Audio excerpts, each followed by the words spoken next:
สบายดีบรรดาท่านจะมาสืบต่อเผยแพร่บทอธิบายประมวลกฎหมายแพ่งซึ่งจะมาลงลึกในมาตรา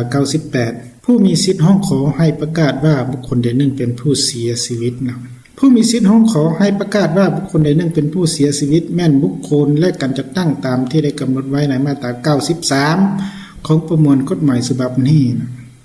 ตัวนี้ถือว่ามันเกี่ยวข้องกับมาตรา93นะและตัวนี้ถือว่าเป็นเนื้อในของมาตรา98และต่อมาจุดประสงค์ของมาตรานี้เพื่อกำหนดให้รู้ว่าผู้ที่มีสิทธิเสนอให้ศาลพิจารณาประกาศว่าเป็นบุคคลที่เสียชีวิตตามคำตัดสินของศาลและในการคุ้มครองทรัพย์สินของผู้เกี่ยวตัวนี้ถือว่าเป็นจุดประสงค์ของมาตรานี้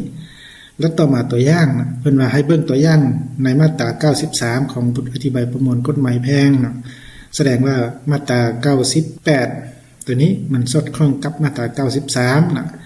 ซึ่งรายละเอียดในตัวอย่างนั้นมาตรา93นั้นเราได้เผยแพร่ไปแล้วถ้าท่านใดยังบ่ทันได้เบิ่งให้กลับขึ้นไปเบิ่งตัวอย่างในมาตรา93คืนเนาะสนั่นการเผยแพร่มาตรา98มื้อนี้ก็ได้สิ้นสุดลงเพียงเท่านี้เนาะขอขอบใจ